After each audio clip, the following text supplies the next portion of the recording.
and the never-ending quest for speed on the world's most challenging road courses. High tech. Glamour. Life in the fast lane. And danger. Space-age racing machines manned by drivers of 11 nations, thrilling aficionados in 16 countries. But it was the island of Great Britain that delivered us one of motorsport's greatest champions, the wee Scot, Jackie Stewart. 3 times a world driving champion, winner of an unprecedented 27 Grand Prix in 99 starts. But the old order changes. As the 1987 season dawned, Stewart's record of 27 was in jeopardy. At the opening competition in Brazil, France's favorite, Alain Prost, won to bring his career victory total to 26. The Grand Prix circus then moved across the Atlantic to the tiny principality of San Marino in northern Italy. But mechanical trouble, the ever-present worry of Grand Prix drivers, forced Prost out of the race early and made it a cakewalk for Britain's #1 driver, Nigel Mansell. 2 weeks later, in the World War II battleground of the Ardennes, Prost was at the top of his form and came home a winner in the Belgian Grand Prix, equaling Stewart's mark of 27. Then it was on to the Riviera and Monte Carlo, Prost's private property for 3 straight years. But mechanical gremlins left him ninth, as Brazilian bullet Ayrton Senna was the driver who was entertained in the Royal Box by the Prince of Monaco. The motorized troubadours again crossed the Atlantic for their only race in North America, as Prost's quest for victory continues in a race he's never won. Through the winding streets of Motown, today, it's the 6th annual Detroit Grand Prix. On an on-again, off-again rainy day in Detroit, thousands of spectators are here for the Grand Prix, hoping the rain holds off for the race itself.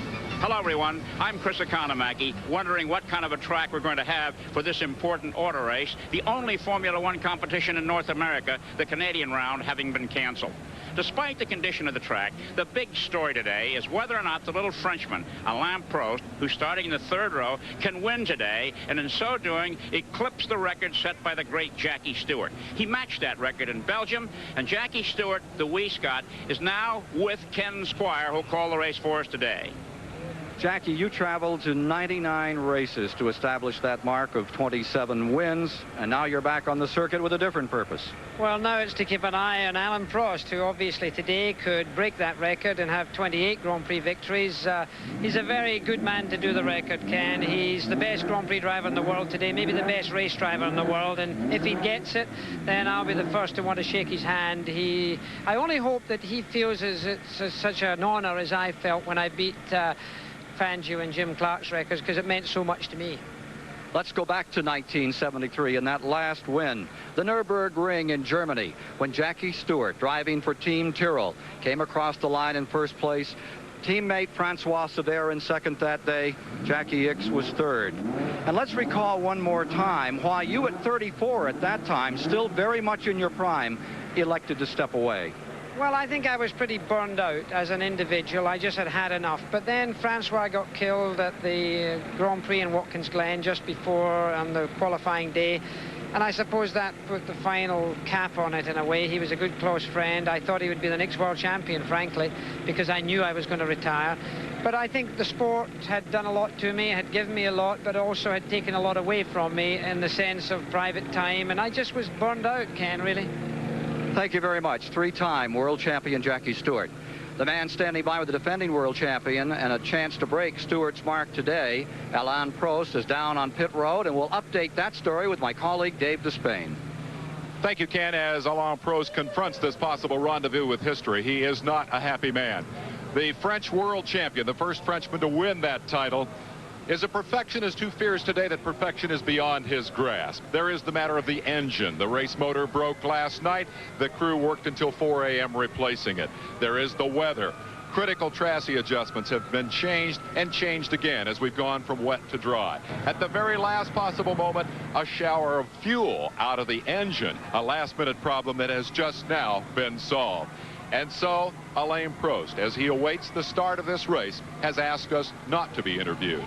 He is alone with his crew, alone with his thoughts. Let's go to Chris Economaki.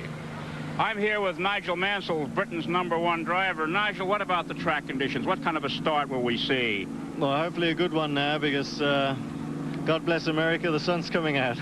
Okay. With what's gone past this season, would you rather have somebody alongside of you in the front row than Ayrton Senna, Nigel? Makes no difference, really. I mean, all the drivers up and down the pit lane are all good professional drivers. Well, you look at tense. We hope you have a great drive. Thanks very much for chatting with us. And now up to Ken Squire in the booth. Thanks our co-driver for our 18-camera live telecast today, fresh from Le Mans, our good friend David Hobbs. And David, as you look at this 2.5-mile, 20-turn track for 2 hours, it makes one think of a ski slalom run at 85 miles per hour with 1,000 gates. Well, it certainly is like a ski slalom, Ken, but a very, very painful one, of course, if you miss one of those gates. Yes, 1,000 gates in under 2 hours. But, of course, you've got the added complication of having to change gear in between those gates about 3,000 times, 3,500 times. Obviously, as well as that, of course, you've got 26 other runners in there, some of whom are going a lot slower than you, some of whom are going faster. And so one way or another, it's going to be a pretty dodgy afternoon. The weather this morning was very bad during their warm-up. It was wet and incredibly slippery through the streets of Detroit, as the car number, as we see the Data General car there proving down at the Atwater Tunnel. But it looks as if it's going to be dry and sunny this afternoon. Obviously, the worst conditions would be if they had a light shower just about halfway through, and that would get everybody's attention really tuned in. But anyway, we're going to go back down to Eddie Cheever, who is standing by with Dave Despain. Indeed, the only American in the race this afternoon, a man who finished second here in 1982, Eddie Cheever. Is this the day you improve that position by 1? I sure hope it is. The USF&G Aeros is running well. We ran quite well in qualifying. It's going to be a very difficult race. The weather conditions are a bit of a hazard because it sprinkles with a bit of rain now and then, so it's very difficult when you're running on slick tires. I think we have a good chance of finishing the top 3. I think that would be a very positive result for us. Your team has been called the most improved in Formula One this year. Do you share that optimism about the future of this team? Absolutely. I mean, the backing we've had from USF&G has made a lot of difference. We're now capable of programming farther ahead than they have done in the past. The Megatron engine is running well. We have a lot of work to do on the fuel consumption. This is one of those races where fuel consumption is not that important. Today's an important day for us. 26 international stars will go to the line. America's favorite son, Eddie Cheever, comes from 6th. Ken? We'll be back with the starting lineup shortly, as today CBS brings you the highest level of technology in any sport, face to face with the highest level of danger.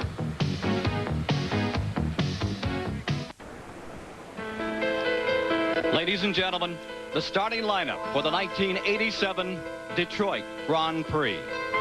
On the pole, the 1986 world title runner-up from Great Britain in a Honda-powered Williams, Nigel Mansell. Starting second from Brazil, the Lotus Honda of defending Detroit Grand Prix champion Ayrton Senna. Third, the two-time world champion and 1984 Detroit winner, also from Brazil, Nelson Piquet. A surprise in fourth, the Benetton Ford with Belgium's Thierry Boutsen. Going for win 28. Starting fifth, two-time and defending world champion for Team McLaren, Alain Prost of France. Sixth is the lone U.S. driver, second at Detroit in '82. Born in Phoenix, Arizona, Eddie Cheever. Seventh, the symbol of Italian motoring supremacy, the blood-red Ferrari of the 1983 Detroit winner, Michele Alboreto. Eighth, also from Italy, Teo Fabi, Indy 500 pole sitter in 1983 with the Benetton Ford. Riccardo Patrese starts ninth for the Brabham BMW-powered team. Great Britain's Derek Warwick starts 10th, seeking his first Grand Prix victory. Swedish champion Stefan Johansson will guide the second McLaren from 11th. Austria's Gerhard Berger commences 12th in another 850 horsepower Ferrari. 13th is England's Dr. Jonathan Palmer in a Tyrrell Ford, 5th in his last outing at Monaco. 14th is the second Ken Tyrrell creation with Philippe Streff of France in the cockpit. Great Britain's Martin Brundle in the German-bred Zaxpeed is 15th. Zaxpeed teammate Christian Danner of Germany is 16th. 17th is Italy's Andre de Cesare in a Brabham. The up-and-comer Alessandro Nannini is 18th in the Italian creation, the Minardi. 19th, the 23-year-old Alex Coffey in only his 6th start with the Alfa Romeo-powered Osella. Philippe Alliot of France is 20th in a Lola Ford. 21st is 7-time Grand Prix winner René Arnoux with a Ligier. 1985 Formula 3000 champion, Italy's Ivan Capelli in a March Ford is 22nd. Giancarlo Cinzani in the 2nd Ligier is 23rd. 24th is Satoru Nakajima, the first Japanese driver to score World Championship points.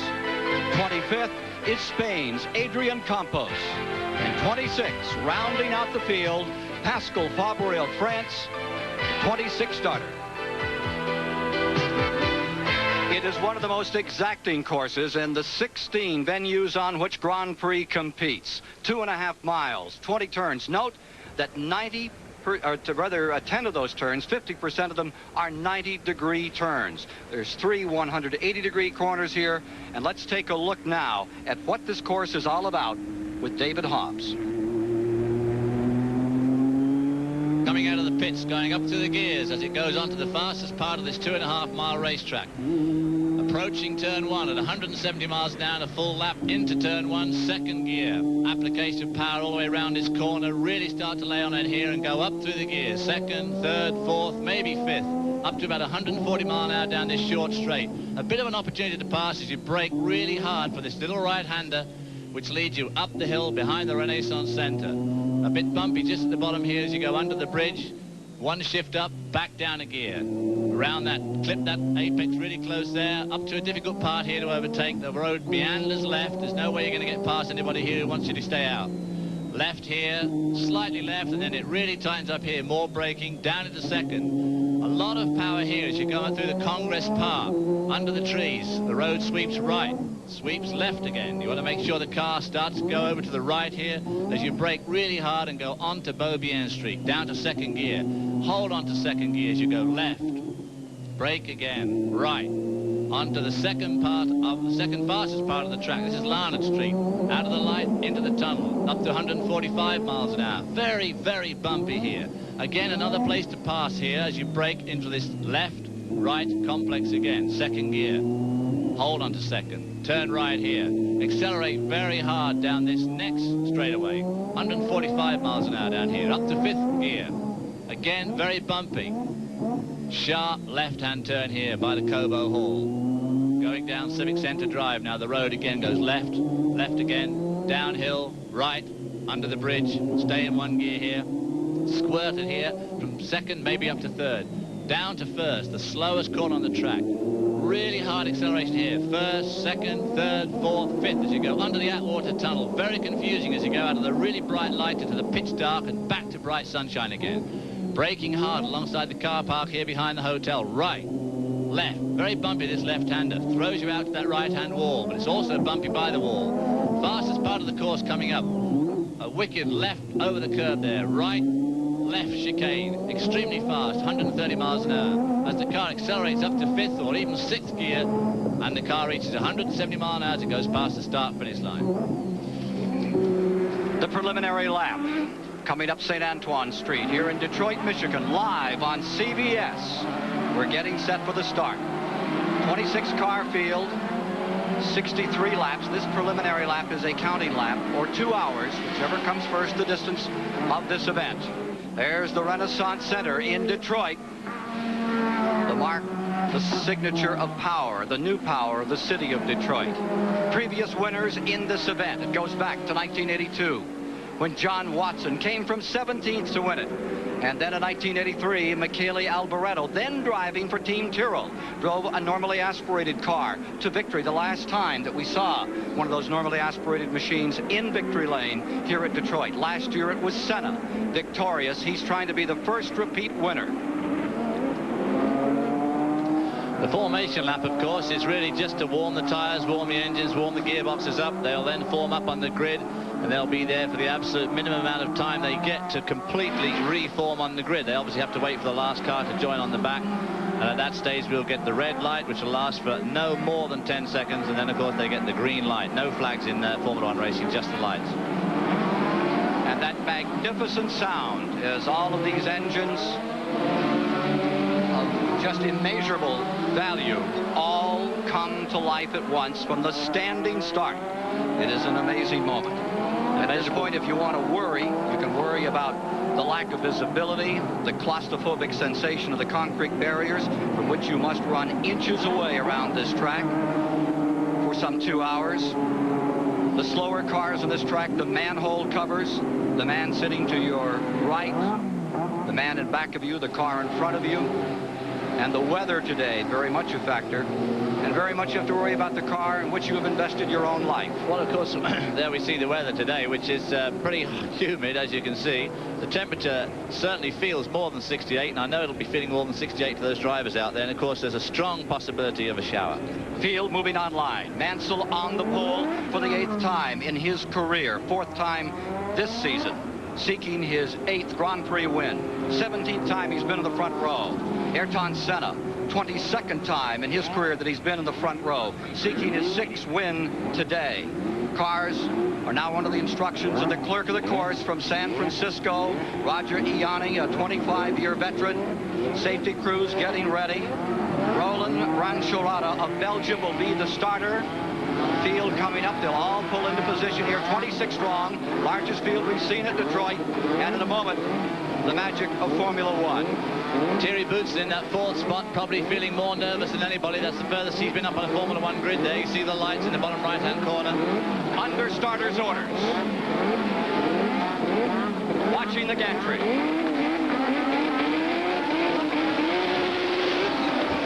And we have commenced the 1987 Detroit Grand Prix. 1st, 2nd, 3rd gear. And jumping out in front, Nigel Mansell takes the lead. Senna dropping to 2nd. Somebody went wide there going to turn 1. Very wide and falling back, but I don't believe off the course. Mansell making a superb start. In fact, a very, very clean start from this big 26-car field. From Nakajima's camera in the rear of the field as he tries to cut through. Remember, he started well back. Oh, he's run over the back wheel of the Leighton House March. This is Nakajima from the back of the field trying to work his way through in the early going. Remember, he started 24th. We'll be following that Lotus, Honda powered, once again here this year. Honda showing their power, and for the 5th time this year, they have entirely taken the front row. A spin here. That is Nakajima. And Nakajima's in trouble. He may have caused some damage when he ran over the back of that normally aspirated Mars. It just pushed him back a bit. It looks like... He had a tremendous run in the rain this morning. Here he is backing the car up. We can look at it in replay. Trying to get underway. Coming into Congress. We're coming into Congress Center here. The Osella directly in front of him. Well, I don't know what he did there. He banged the tail end of the car and it sent him across the track. Let's take a look at another angle. Oh, he got banged by another car. Banged in the rear by one of the Minardi cars. That's the car that went into turn 1 very wide, I think. Leaders at the end of lap number 1. Through the chicane. Out in front is Mansell. Senna is in 2nd. Piquet is in 3rd. Eddie Cheever in 4th. Back they go to turn 1. This time at 165 miles an hour. They roll it down into this horseshoe through the gears. And there you see the interval between Great Britain's Nigel Mansell, 1,000 horsepower in this 1,150-pound turbo car.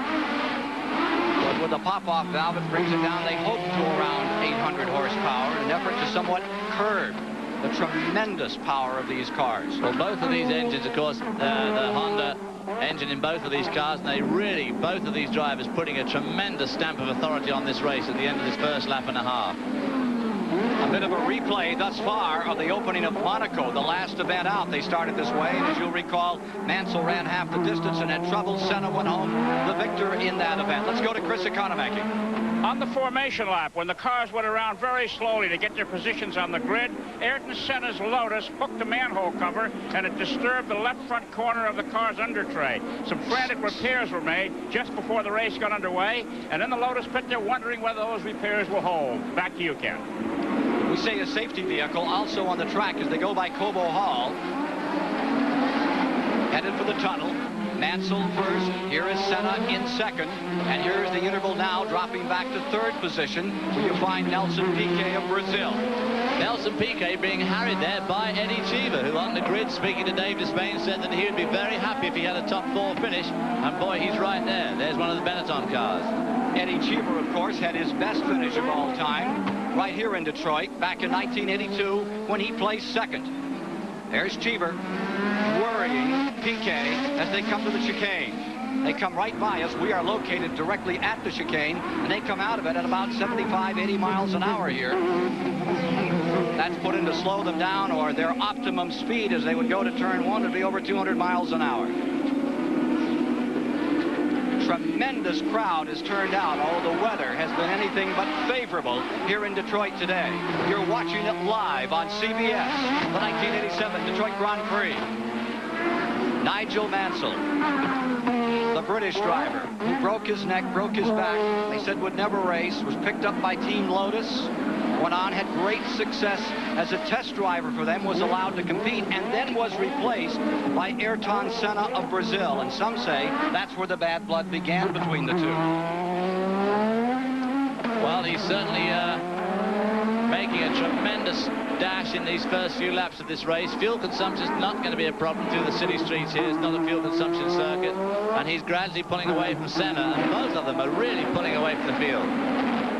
There you see Cheever making a tremendous run on Piquet, and then the Benetton right behind them. That Benetton behind them, in fact, is Theo Fabi, pole sitter at Indianapolis. And in fact, he's really duffed up his teammate, Thierry Boutsen, who started 4th, who's dropped back to about 9th. Look at this move. Eddie Cheever nice. Outbraking Piquet. Nice move there. You could just see the plumes of smoke coming off Cheever's wheels. Not quite locked, but just enough to smoke. Saw a safety car coming by and it pulled onto pit road. There was no caution to the track. It came down the track. For a moment we thought we might have an incident somewhere. That is not the case. So Cheever pulls himself in. Here we see another pass.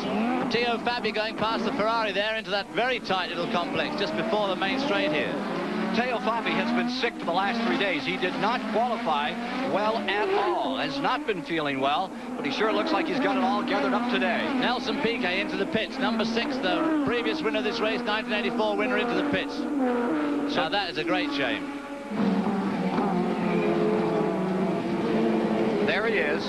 Piquet just coming in and coming right back out again. Maybe a tire equalizer. I don't know what was wrong, but he's got a long, hard way to go back now as he's dropped to absolutely dead last. There he comes out with the last place car. The March, the turquoise-colored car, and the Osella, the Alfa Romeo powered machine just in front of him. Nelson Piquet trying to fight his way back into this event. Theo Fabi doing extremely well. There we see Thierry Boutsen. Here's our leader again, Nigel Mansell. Showers of sparks coming off. Those sparks are really nothing important. They're titanium rub strips they have underneath the car. One car, that is the Osella that's off the course. He must be off the course at turn 3, I think. One of the back markers in the field having trouble. Let's go to Nelson Piquet's pit quickly. Okay, in Nelson Piquet's pit, we can see here a puncture being written on the tire that caused him to come in the pits right here. It's leaving the former world champion in last position. He's got quite a drive ahead of him. He's a very thin-skinned tires, and on a street course with people all around throwing debris around, there is some debris out there that can cause a puncture such as this. Back to you, Ken. The standings as we get into the 4th lap would be Mansell in 1st, Senna in 2nd, Cheever 3rd, Nelson Piquet is 4th, Theo Fabi in 5th, Michele Alboreto is 6th, Prost is 7th, Thierry Boutsen 8th, Gerhard Berger 9th, and it would be Derek Warwick in 10th. And here you see Eddie Cheever in the Arrows car, John Schmidt of the Detroit area, the man putting the engines together now for this car. And actually, they're old BMW engines called Megatrons. These are the same 4-cylinder engines that, in fact, won this race in 1984 in the BMW Brabham, and Eddie Cheever going extremely well. They are very powerful engines. These are some of your 900 horsepower jobs. They're no little wimpish engine. And it's a powerful engine. Obviously, Nelson Piquet was having trouble in the number 6 Williams Honda. But Cheever's hanging right in there. But boy, the other two, Nelson, that's the Ferrari of Alvaretto and Alain Prost McLaren, followed very closely by Thierry Boutsen in the green and yellow Benetton as they come through the Congress Park area. Teo Fabi has moved from 8th into 4th. That's the major move that we've seen thus far. Pulled off by Fabi. And poor old Thierry Boutsen, the other one, has moved from 4th back to about 9th. And now we see Fabi closing on the American. Born in Phoenix, Arizona, Eddie Cheever has spent most of his life in Rome, now lives in Monte Carlo. And Eddie Cheever is trying to fend off the attack that is being waged in this early going by Italy's Teo Fabi with a Ford turbo-powered car. Notice how low it is in the back. That's that small turbo Ford engine that develops such incredible horsepower. It would feel like you could put it under your arm and take it home. Well, it is a very, very, very compact power unit, incredibly compact. Of course, all these turbo power units are going to be obsoleted in the next 18 months when we go to the normally aspirated cars, and some of the teams like Tyrrell have jumped the gun. There's the computer that's taking in the material on this race, one of many computers along pit road. No longer is it just a matter of getting out a stopwatch and showing up with a bag of tools. Here's Fabi closing at turn 1, moving in on Cheever. These are 1,150-pound cars. The average car in America may be 60 horsepower. You're watching 800 to 1,000 horsepower each in these two machines. There's Nakajima walking back. No, that's not Nakajima. That's Alex Cappy, I think. Alex Cappy from the Osella car. Now, these two guys, that Teo Fabi is really setting Eddie Cheever up here. He seems to me to be quicker. I think if he got round Eddie Cheever, he'd be able to pull away from him. But, of course, getting around is a different thing. Immense pressure on these 4 drivers to do well here today as they are performing in Detroit. And they've really geared up for this battle, particularly the Benetton team. Absolutely. Edsel Ford will be here, as will a lot of other Ford people, in the various suites and in the pits. Ginzani has just pitted back on the track. There's the leader. Nigel Mansell slamming that Williams Honda-powered car around this track. Frank Williams, paralyzed, sitting in a wheelchair almost directly across from us, hoping to see his car win its 33rd Grand Prix victory here today. Back to that Cheever battle. And there's the Ferrari, Alain Prost in the McLaren there. The red and white car tried to have a go around that pure red Ferrari, but just didn't quite pull it off. Under the first bridge, which goes beneath the highway. Now they come to the Atwater Tunnel. A very, very close race there for 4th, well, through 12th or 13th place.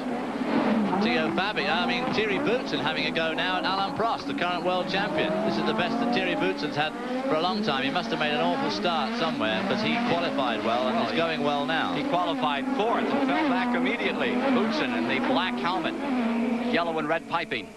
There's the leader, drawing away. This is Nigel Mansell. Who will forget those dramatic pictures taken in Dallas as he collapsed trying to push his car to the finish line.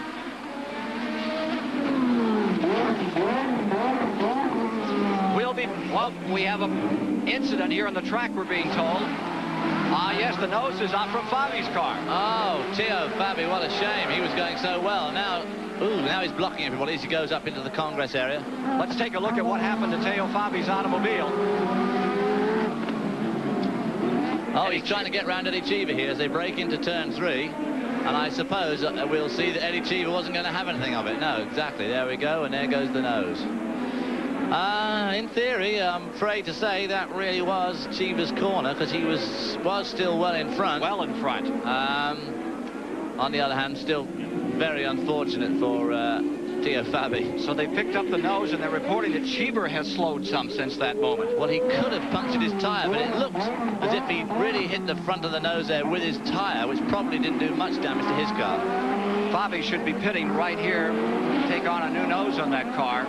aerodynamics are absolutely destroyed. There's just no way you can drive on this track in that condition. No, even on a slow circuit, a relatively slow circuit like this one, those front wings just make a tremendous difference. 157 miles the distance. We are now working the 7th of 63 laps in the green flag condition. Bobby holding on there. You see the nose of the car where the nose should be. His feet just behind that wall there, part of the braking system that you can see on the front of the car. Mansell stays in front. Nigel Mansell's absolutely decimating this field. I mean, he's pulling away at the most horrific rate. Well, he better pray that car is bulletproof as he slams it around this course. There is no margin for error. It's one of the most difficult courses in Formula One. If you miss here, you're in a wall, and there is no recouping from those kinds of situations. Well, I mean, he's obviously driving. There we see Fabi having his new nose put on, or they'll be thinking about putting one on, I guess. I'm ready. I am ready. Here's Dave Despain. Teo Fabi's car on pit road, the nose cone missing. The engine has been shut Eddie down. Cheever on pit lane They too. rushed Eddie in Cheever quickly to try to raise up the car on the jacks. Then the crew official said no, and now Fabi has climbed from the automobile. Teo Fabi climbing out there apparently is more to the story than just the missing nose cone, as Teo Fabi has pulled off. Teo, what happened? Well, Cheever was very slow, but he didn't want to let me by, so I had a little accident. Is there more to the problem than just the nose cone, obviously? Do you know what else is wrong with the car? No, just the nose. So the nose cone is gone, and Teo has climbed out. However, he climbed out with that terminal look in his eye, and I suspect that car is parked for the day. Ken? And David, Eddie Cheever pitted just at the same time. He came in for work on the Arrows car, so there was a problem on that machine as well. There's the leader, Nigel Mansell, staying in front in our live coverage of the Detroit Grand Prix. We'll be back with more live coverage of this Detroit event after this message and a word from your local station. We're back with you live from Detroit, Michigan. Here are the standings after 10 laps complete. Nigel Mansell of Great Britain is in first. Then the brilliant Brazilian Ayrton Senna maintains second. Michele Alboreto has taken the Ferrari into third. Thierry Boutsen now has the Benetton Ford in fourth. And the man looking for his 28th and new record for victories in Formula One Grand Prix racing, Prost, is lying fifth on the field. There's the leader, and you can see them still throwing sparks as they begin to lighten up those fuel loads. That won't be quite as noticeable, David. The sparks will go away as the car gets lighter. They just drag along the floor. One of the things to remember as you watch these turbo-powered cars, the fuel they use is much denser than what are used in the Tyrrell cars, which are normally aspirated. Weighs about 8% more. It's extremely heavy fuel, so when these cars load up with 50-odd US gallons of gas, they do carry a lot of weight at the start line, even though the cars themselves, of course, are very, very light. Let's bring you up on some other stories within the race. Nelson Piquet has come back to 13th. Capelli has pitted, and Dr. Jonathan Palmer has lost one lap.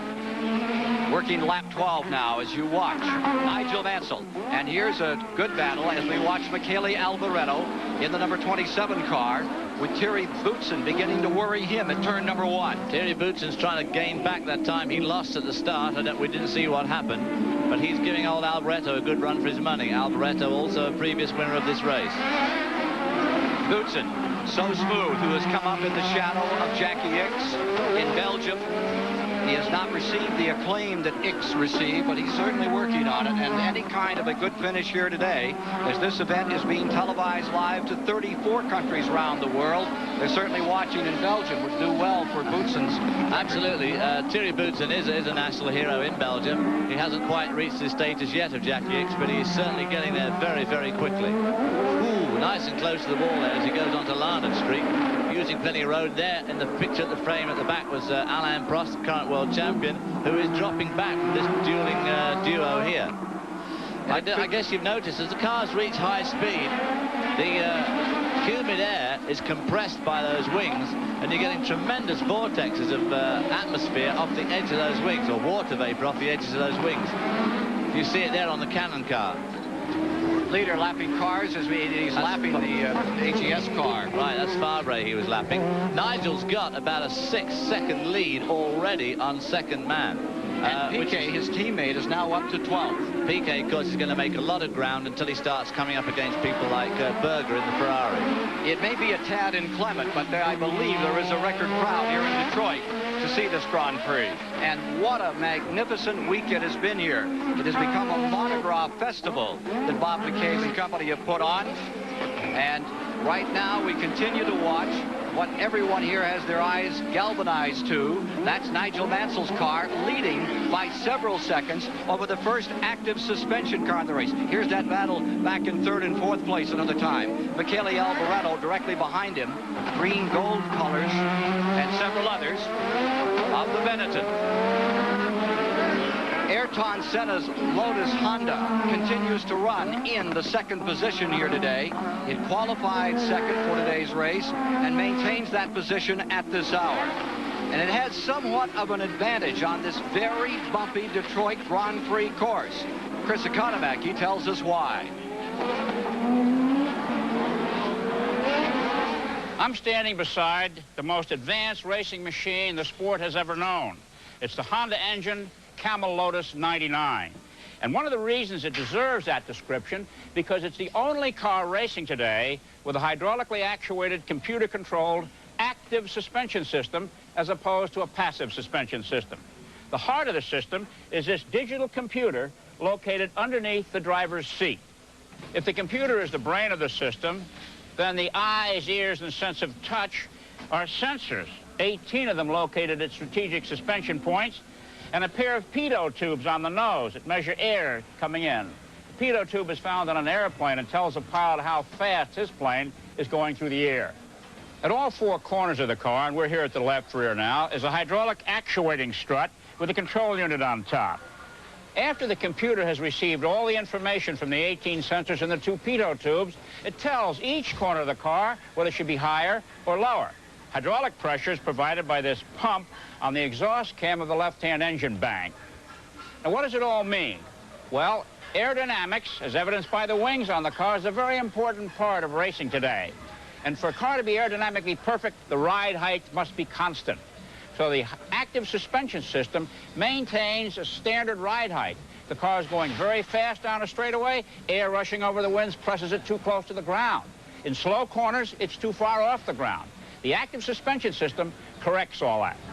Here's a very interesting demonstration provided through the courtesy of one of the Lotus team members who's blowing into the pitot tube to simulate the car going faster through the air. You can see what happens to the suspension as he does that. The computer monitors 87 parameters.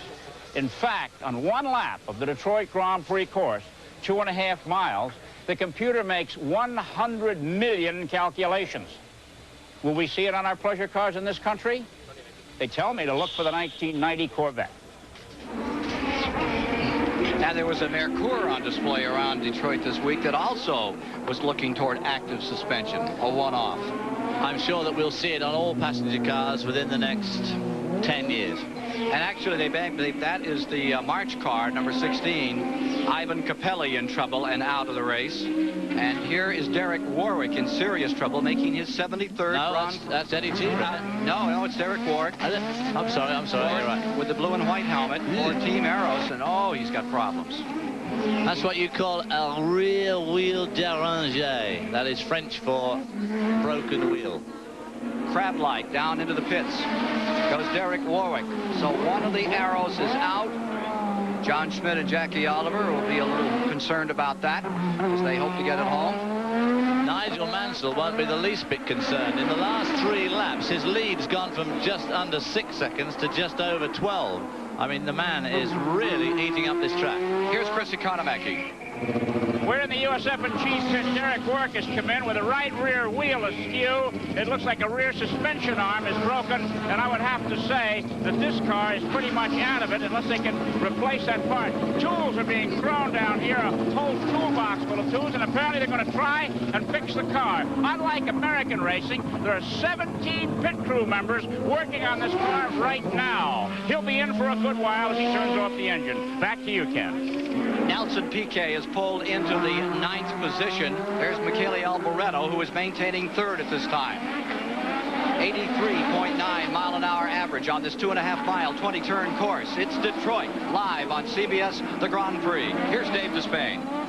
The problems for Derek Warwick II for this Arrows team here. Eddie Cheever's earlier problem that prompted the pit stop was the result of a punctured tire. They have replaced the tire, obviously, and he was quickly back out onto the racetrack. Warwick will be here much longer. Elsewhere, Jonathan Palmer's problem was the result of a suspension failure. A part in the rear suspension broke. Palmer was in for a matter of a couple of minutes and then returned to the racetrack. He is in that normally aspirated as opposed to turbocharged class, and we'll be talking more about that as the afternoon goes on. One other retirement from the race, Andre de Cesris of the Brabham team. Brabham had a problem this morning with the ignition on Riccardo Patrese car. They fixed it. They said, we don't know if this car is going to last very long. We may be the first guys out today. Instead, it was de Cesris, the first car to drop out of the race today, and his problem was a broken gearbox. Ken? 14 laps complete, David, and here is Nelson Piquet, now in 9th position and closing on Riccardo Patrese's Brabham BMW-powered car. Closing pretty fast, too. Nelson Piquet, who had trouble, as Chris Economaki reported, deflated tire, got it punctured out here. Here he is in turn number 1, looking for Patrese to pick himself up another spot. Let's remind you, if you're following Formula One for the first time, that only 6 automobiles score World Championship points in one of these events. It's 9 points for the victory, 6 points for second, 4, 3, 2, and 1. So to move into the top 6 is serious business here. Thierry Boutsen seems to be dropping back a little bit here, and Alan Prost has wheeled him in again, and also been wheeled in by Gerhard Berger in that Ferrari there, Ferrari number 28. I wonder what's happened to Thierry, because he seems to have lost touch with Alboreto, who he was giving a hard time to just a few minutes ago. Prost, such an immaculate driver, has such sympathy for his car, just never overuses it, and we'll watch his actions throughout this contest to see if he can bring it up to win number 28 today. The Detroit Grand Prix continues live on CBS.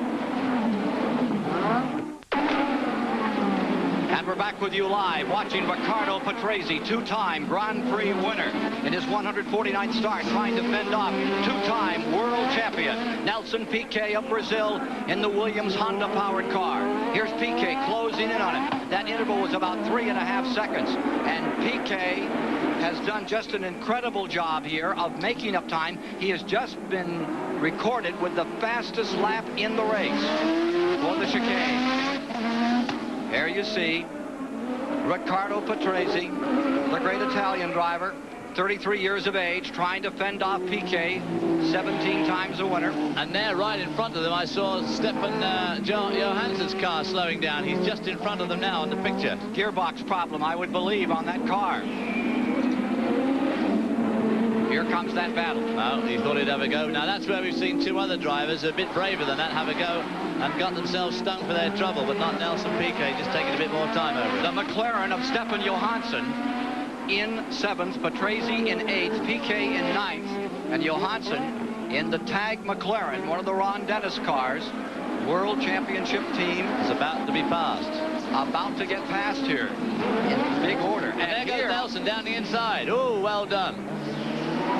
I'm not sure I'd have done that with Riccardo Patrese. He's just inclined to be a bit blind on times like that. Stefan Johansson slowed up a lot, but he's still going a fair clip. I wonder what is wrong with it. Now slowing down dramatically, Gabe. Just to let them through, I think. So Piquet goes by Patrese, picks off Johansson, and Nelson Piquet is now just outside of scoring points. He is in 7th position.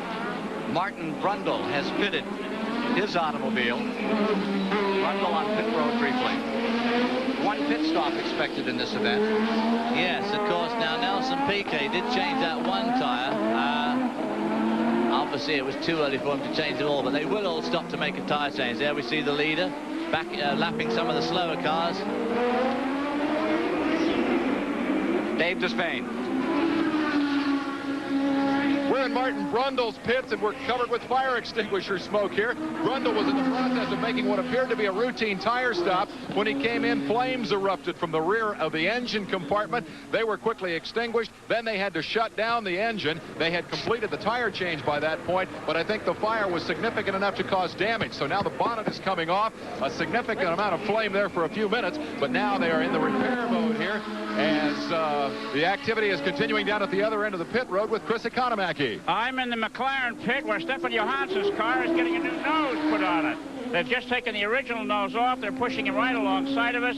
There's any number of men here, and as you can see, the Zeus fasteners, a half a turn and the bodywork come off, and we're right on top of the action here. The car is covered with oil, apparently more than the nose needs working on as they're going into the engine room now. As a tall Swedish driver sits in here patiently waiting. The car's been stripped bare. They're working on the black box, the electronic engine control unit. It looks like they're going to change that. These boys really do big repair work, and Johansson's explaining to his crew members what the trouble seems to be. You can see the gesticulations there as he waits as the time ticks away and car after car goes by the position, moving him further back in the standing. It'll be a while, so let's go back now to Ken Squire. These cars so tiny, so delicate, so powerful. And look at this machine here, which continues to stomp through the field. That is Nelson Piquet, now being shown in 7th position and closing on Gerhard Berger. Here are your top 6. Nigel Mansell is leading, Senna 2nd, Alboreto 3rd, Boutsen 4th, Prost is 5th, Gerhard Berger's Ferrari is 6th, Nelson Piquet in the Williams Honda is in 7th. Remind you again that no driver has ever repeated in victory lane here at Detroit. Piquet trying to straighten that matter out. Piquet will be trying to straighten it out. He's 24 seconds behind Berger. Nigel Mansell has a massive 17.5 second there. We see Nigel going down past the Cobalt Hall. Nigel Mansell, that white flag there, that means there's a slow car in front. Now they need that badly because they're about to go into the blackness of this tunnel. And as you see these cars, there is the number 9 car in trouble. That is the Brundle car, which was just in here a moment ago. The Zach Speed car. Is that the Brundle? Was it the Brundle car in the pits, or was it the Christian Danner car? Christian Danner car was in the pits. Martin Brundle's the one that's out here. So now we've got yellow flags and just below our announced position. A pensive Martin Brundle. As he's obviously out for the day. As I was saying, Mansell's got a tremendous lead, nearly 20 seconds on Ayrton Senna, and Berger's got a 25-second lead on Nelson Piquet, so Piquet's going to have his work cut out to catch up. He's certainly going to have his work cut out to win this race. Nigel Mansell continues to lead as the laps move by, running the 19th lap. Back with more live coverage from Detroit after this. So with 20 of the 64 laps complete, Mansell continues in first. Ayrton Senna second, Michele Alboreto's Ferrari third, but about to be challenged by Alain Prost of France. Then Thierry Boutsen, the Benetton Ford, maintaining the 5th position. Just outside in 6th is Gerhard Berger. Now there's the number 1 car. That is Alain Prost, who is ready to challenge the number 27. There you see the Ferrari. And that is Michele Alboreto. Alboreto, the winner of the 2nd Grand Prix run here in Detroit, at that time driving for Team Tyrrell. And being severely wound in here by little Alain Prost, who is one of the calmest men on the Grand Prix scene, but I would say unarguably the best overall driver here. Although today Nigel Mansell's putting on a splendid show, I think overall terms Alain Prost is the current Grand Prix driver, showing his class today. Meanwhile, back in the field, we know that Nelson Piquet is hauling all this group in at about 2 seconds a lap. And there's a long way to go, which means he'll close up a lot. But, of course, it's asking a lot for him to try and win this race. We may be watching a new record established in World Championship racing. Jackie Stewart and the man in number 1 are tied with 27 career victories each. Prost is closing right now on Michele Alboreto for 3rd position. The Porsche tag-powered McLaren car is right there in the 4th spot. In 3rd, you see the red Ferrari. That is Michele Alboreto. Here they are coming for St. Antoine Street. Closing again. Comes the McLaren up to within a car length. Very quick part of the course. On onto Edgewood, about to cross Chrysler.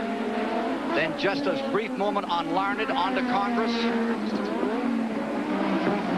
Better than 90 miles an hour right here, up to 110, 120. And remember, they're shifting those 5- and 6-speed boxes each lap. How many times, David? Well, they reckon to make about 50 to 55 gear shifts per lap. Miss one and you stove up your engine. Depending, of course, on the power band of the engine, the gear ratios chosen, and so on and so forth. But round about 50 gear shifts a lap. 3,000 a race, anyway. Now down Woodward, on to Jefferson, coming for Cobo Hall. Alboreto staying there. And closing is Prost.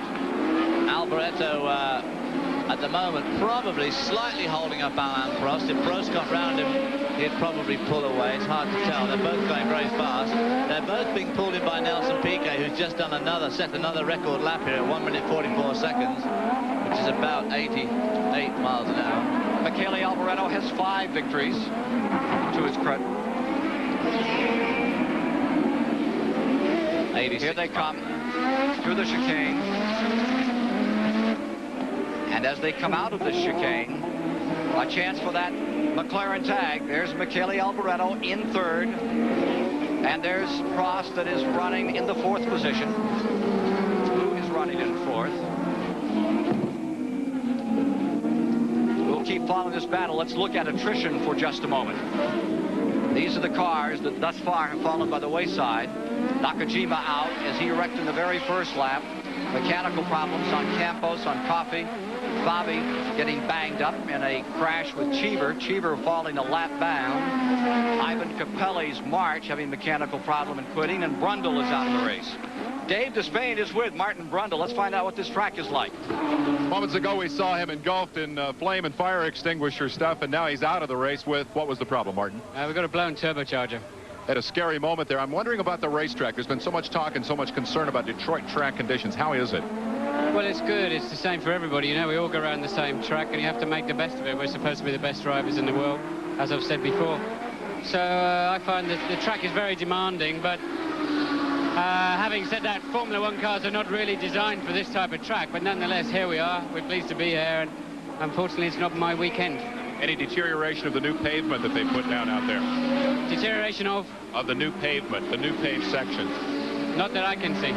Martin Brundle out of the race, blown turbocharger the problem. Ken? Well, you saw the attempt being made by Prost to take that position away for Alboreto. The scrap is for 3rd position. He certainly had a go, but it wasn't going to be his moment just right then, but I'm sure he'll have a few more goes before the afternoon's out to liven it up for all of us viewers.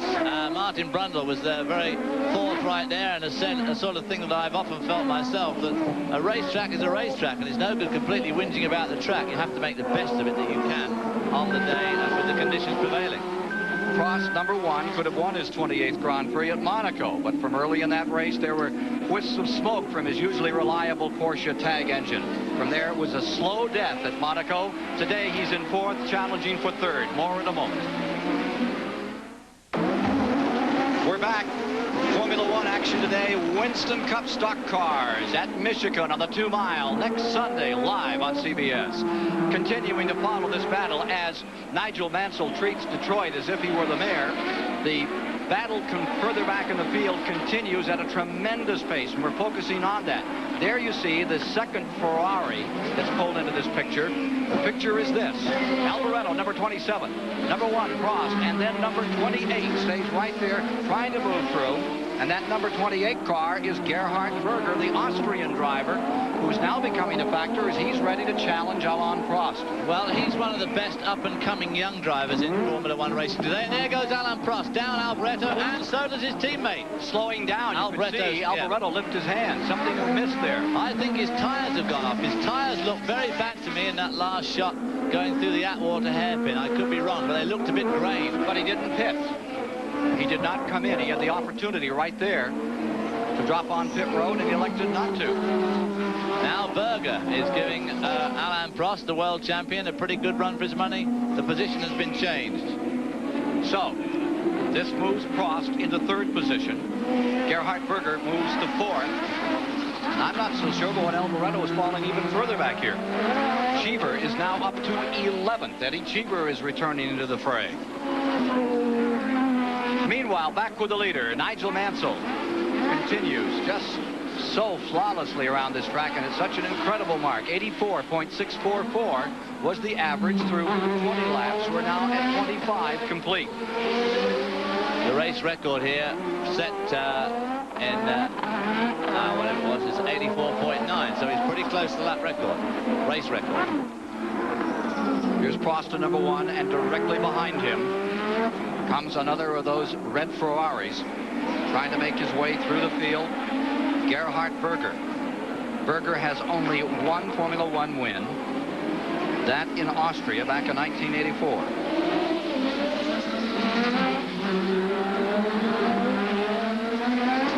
Gerhard Berger won the Mexican Grand Prix. You're right. Last year. Ran his first race in 84. Right. First race was in 84. Now Nigel's only got an 18-second lead over Senna. So it's absolutely leveled off there. I don't know whether that's significant or whether Nigel Mansell just feels that he's got enough lead and that's all he needs. Nigel just did a lap in 1:43.1. 1:43.1 is not exactly hanging around. That is about 87.5 miles an hour. Prost third, Senna second, Mansell first. 26 complete. Now, Nelson Piquet is right on the tail now of Thierry Boutsen, and he is catching up with that third place car of Alain Prost. He's only about 12 seconds behind now. Now there's the 27 Ferrari of Alboreto pitting. Mansell has the new fastest lap in the race as we see Alboreto bring the Ferrari onto pit road. And they don't seem in much of a hurry. No, they don't, do they? Work on that. Here is Ayrton Senna with the active suspension car that Chris Economaki was explaining to you. Actually, we saw active suspension back in 1983 when Nigel Mansell had a Lotus with active suspension. They ran several races, but it was a little heavy and cumbersome, and now with new technology, it looks real serious. Running second, Ayrton Senna trying to win Detroit for the second straight year. This Detroit Grand Prix summary is brought to you by Quaker State, reaching for the best. Here's a summary of how things have gone through 60 of the 64 laps. With a total of 40 miles complete at that time, Nigel Mansell was first, Ayrton Senna second. This was a quarter breakdown. Michele Alboreto then was third. Thierry Boutsen was fourth. Fifth was Prost, and sixth was Berger. That was when they had finished 1/4 of the distance to be accomplished here today. Now take a look at how things are. Mansell has stayed up in front. He's been commanding this race since the outset. Senna stays in second. Prost has whipped through the field into third position. Gerhard Berger has moved into fourth. Boutsen is fifth. Nelson Piquet has come back to sixth after he had trouble earlier that had him as far back as 14th. Taking a look at the attrition in the race. Nakayama, the first car out in the very first series of turns. Campos lost his machine with mechanical problems. Then Coffey's car also fell by the wayside in the Alfa Romeo. It was Capelli, Fabi, Brundle also suffering problems in the first part of this race. Some thoughts from Chris Economaki about what we have seen thus far. It's surprising the two of the top teams have had trouble on one of their cars. Lotus with Nakajima crashing on the first lap, and McLaren with Johansson spending a lot of time in the pits changing the black box, as they call the engine control unit. But right now the interest is focused on the key pit stops coming up shortly where the tires will be changed, and it's here where the pitmen can give their man a leg up on the rival. Back to you, Ken. And the gap.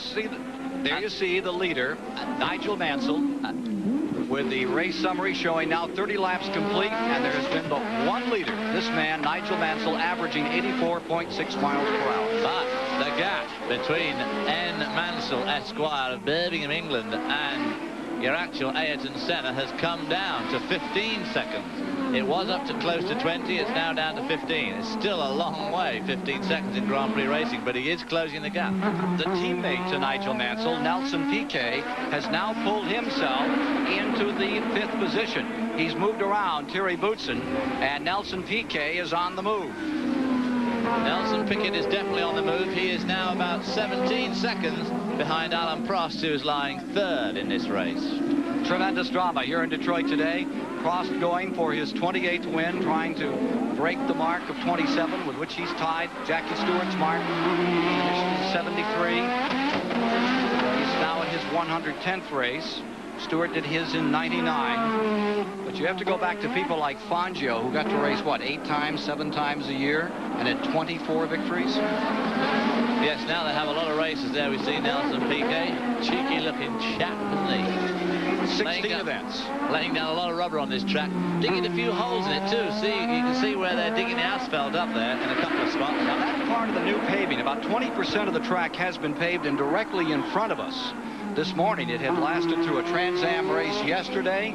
It had gone through all the practice. The surface was great. It rained intensely this morning. They came out, and the traffic began to tear up a part of the 20th turn on the course. We're also seeing it break up on the other side as well a bit. It doesn't look too bad yet, but you can see where they're putting an awful lot of rubber down. And at the next corner, I was going to say, where Nelson's about to go around, you can really see new surface, mixing oil and water together, potential for ripping the surface. Well, there you can see a good description of how much rubber they're putting down the road. Those 2 lovely black marks out of that turn 4. There's the 2. Senna now has the fastest lap in the race at 1:42.4. Ayrton Senna is turning up the wick. He's going for it. He has also closed another 2 seconds up on the leader. There's Dr. Jonathan Palmer and Streff going at it. Streff falling back. 9th and 10th, I would think, on the field. Oh, that's 8th. No, I think Jonathan Palmer's a long way down because he stopped in the pits for some time. Indeed, he did. But they are both back on the track now, yeah. These are the 2 people that were really hoping for rain, actually, because they've got the normally aspirated engines. Jonathan Palmer's in actual 15th spot. There we see Senna coming up to pass one of the Data General cars. That's number 4. Streff. Diving down underneath the highway, headed for the Atwater Tunnel. Restaurant, a very tricky turn. They come up just before this tunnel. 5 of them spun there this morning in the wet. Here comes Senna. And they're waiting for the leader. You go into that gloom. It's not so bad today because it's a pretty gloomy day anyway. But it is a very different light in there to what it is out here. Ayrton Senna, 27 years old, divorced. One thing in mind, the World Championship, breaking all the records. Reminds you of Fangio in many ways. Very quiet, tremendous driver. Quiet, but pretty tough. And has that dominating factor that you hear so much about. I mean, he wants it his way and no other. Single-minded to the point of excluding absolutely everything else from his life, private or business.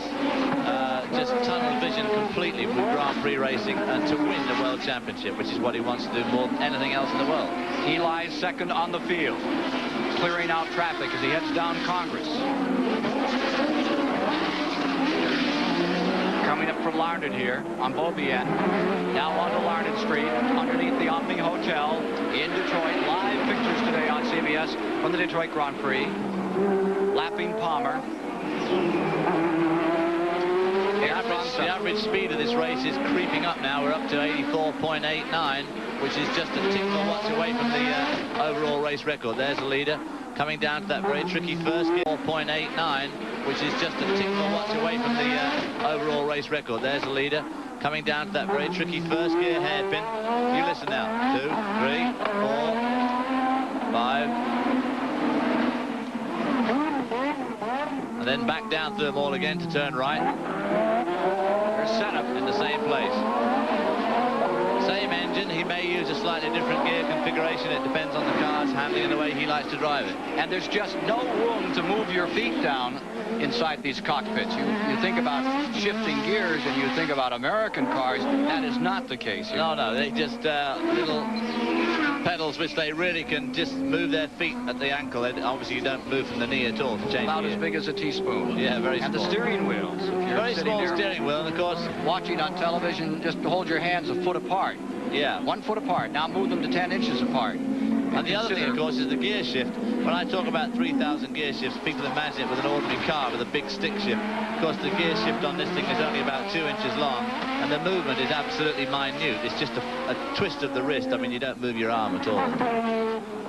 Well, if you can imagine a steering wheel that's 10 inches wide, capable of maintaining your equilibrium in a car at 180, 200 miles an hour. Well, you can imagine what these people do with these Formula One cars. We'll return with more live flag-to-flag coverage of the Detroit Grand Prix after this word from your local station. The lead's down to 10 seconds. Nigel Mansell leading, Ayrton Senna second. Alain Prost third, Gerhard Berger fourth. PK maintaining fifth. And we are up to the point of pit stops in the race. It's expected that these cars would make one pit stop today. They'll be coming in for 4 tires, and Nigel Mansell looks like he may have run out of rubber on that lead car. He may pit this time. We note that his pit crew seems to be ready to do business as he comes through this last corner here off Atwater. Yep, here he comes, and he is pitting.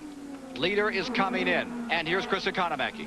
Nigel Mansell comes into the pits. His 20-second lead is evaporated to 11 seconds. The car goes up on the jacks. There are 14 men in this pit working on the car. Mansell is cleaning his visor. They're having trouble with the right rear. They're having difficulty getting the right rear tire off. The nut won't come off. This is killing. Mansell is looking in the mirror. There he goes. And let's see. And the pit stop, 18 seconds. Double the length of a normal Formula One pit stop. A break for Ayrton Senna. Back to you, Ken. Senna is first, Chris. Mansell. Prost is second. Prost is second. Berger to third. And there's Senna, the new leader. Seeking that 6th win and trying to become the first man in history to win this race twice and do it back-to-back. Ayrton Senna of Brazil in front. Nigel Mansell sorting his car out and getting it back underway. See the problem. As Chris Economaki was explaining it to you, right rear had trouble with the wheel. They usually make that stop in 8 or 9 seconds. Not to be this afternoon. Senna's crew getting ready, and there they are waiting. Peter Warr and company expecting this man to come in probably this time by. Well, I'm sure he might just go on and try and consolidate his lead while Nigel's on his brand new tires, but he'll probably come in now. He's seen the lie of the land. Oh, Mr. Gear there. Mr. Gear coming under the tunnel there. Let's hope that didn't do any damage to the insides. Here's Chris. They have the nut off the right rear tire of Nigel Mansell's car. It's red hot, and perhaps you can see the threads are stripped inside the nut. It cost him about 9 seconds, but more than that, it may cost him the race and possibly the World Championship. Back to you, Ken. Waiting on Senna. Senna did not come in. Senna went past the start-finish line again, and I've just got to watch on his lead. Obviously, if he can maintain a good lead here, and they do a good stop. He's got a 22-second lead over Nigel Mansell, and they can make their pit stops in less than 22 seconds. However, of course, the pit stop itself is only part of the story. You've obviously got to slow down and speed up. But that's a pretty good lead to have.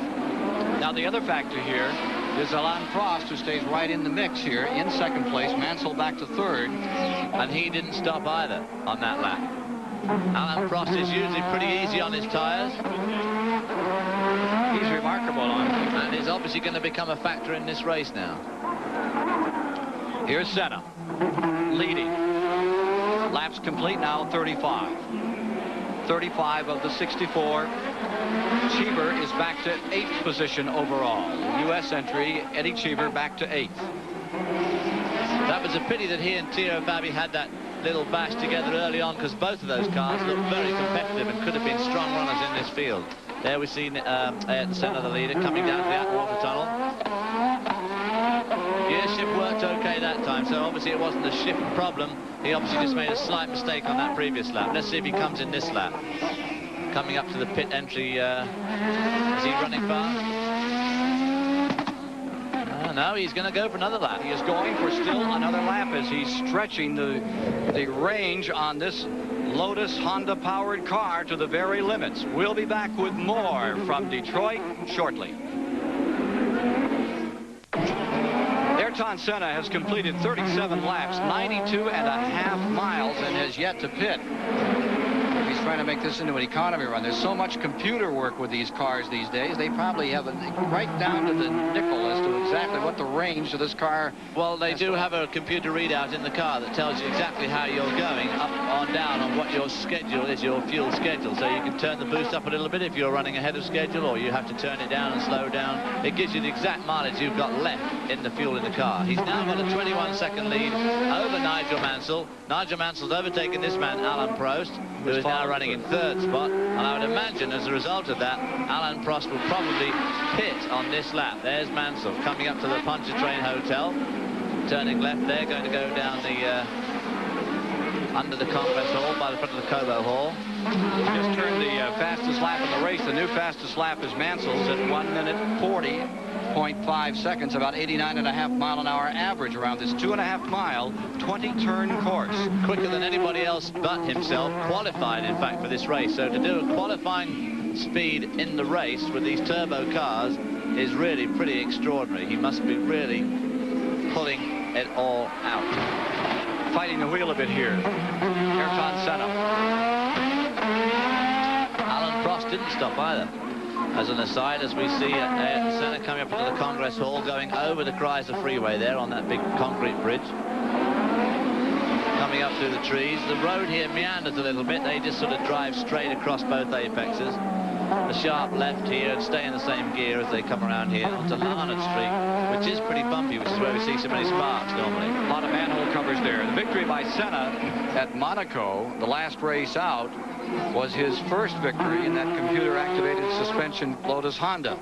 And prior to Monaco, Ayrton Senna's last win was right here in the streets of Detroit, as you saw it on CBS. Here he is by Cobo Hall. Ayrton Senna now reaching out toward 39 laps. Gets the range up to 97.5 miles. His tires certainly look all right. When you see these close-up shots, you don't see any graining, you don't see any telltale signs of blistering. They look pretty good. Of course, they would look good from the safety of the commentary box. Everything looks pretty good from in here. Well, let's see if he's going to take the gamble here, David, and bring it in. Doesn't look like it. Going again for another lap. Maybe he's going to try and do the whole race. There's no question that Formula One racing has taken advantage of computer advancements in recent years, and nowhere is that more evident than along pit road, where Chris Economaki is standing. Years ago, a mechanic opened the trunk of his car, took out his toolbox, his stopwatch, a crowbar, and a sledgehammer, and he was ready to work in the pits in an auto race. Not so today, thanks to the 1969 moonshot that led to the use of mini computers, electronic sensors, and telemetry on today's sophisticated racing cars. Today's Formula One car is as complex as a spacecraft. Electronic engine management systems that measure, prescribe, and correct a myriad of engine functions: valve timing, oil, water, and cylinder head temperatures, valve openings, ignition timing, and a host of other goings-on inside these siren-sounding 1,000-horsepower power plants are found on all the turbocharged entries here. When a car visits the pits after a practice run, the data collected by the engine management system is offloaded into a portable computer, where it is then taken to a trackside mainframe unit where elaborate graphs and charts are printed out. This is one of 2 Honda installations here, one for each of the teams it furnishes engines. 45 Honda technicians travel the entire worldwide circuit tending this equipment. In the case of the Porsche TAG-powered McLarens, the offloaded data is rushed to an innocuous-looking off-limits motorhome containing a sophisticated mainframe computer where precise corrections in engine performance can be achieved. Not so, though, for the Ford engine Benetton team, which uses the new Ford EEC unit that radios key data back to the pits while the car is circling the track at speed. It's telemetry, and is akin to our spacecraft feeding data back to NASA on its way into the ozone. Having the data at hand immediately gives this team a leg up on all others who have to wait until their car ends the practice session before the data can be analyzed. A long way from the toolbox, the crowbar, and the sledgehammer. Thank you, Chris. Alain Prost has pitted and returned to the Detroit Grand Prix. Nigel Mansell, they are now saying, may be sustaining some engine problems. Remember, he turned that incredibly quick lap, 140.5. He's losing ground fast. He lost 4 seconds on that one lap. He's now 33 seconds behind the leader and will be falling back into the clutches of Alain Prost very shortly. There's Nigel Mansell. Apparently rupturing something in that engine as he tried desperately to get back into this race. Sounds all right. Here's one, and it's really socked the wall. That is Benetton, is it not? No, that's the car of, yes, who is that the car of? Alio, it's Philip Alio's car. The Lola Formula 5000. Philip Alio, and he is now out of the race. That is the number 30 car of Alio, who had been running in 11th position. Very funny about putting numbers on Formula 1 cars. They've got so much writing on them, they've got room for the numbers. Here comes Ayrton Senna again, still not stopping. Better this than 40 rate, he laps. probably won't have to bother to stop. Nelson Piquet is now closing on Prost as they battle for second position. We'll be back with more in a moment.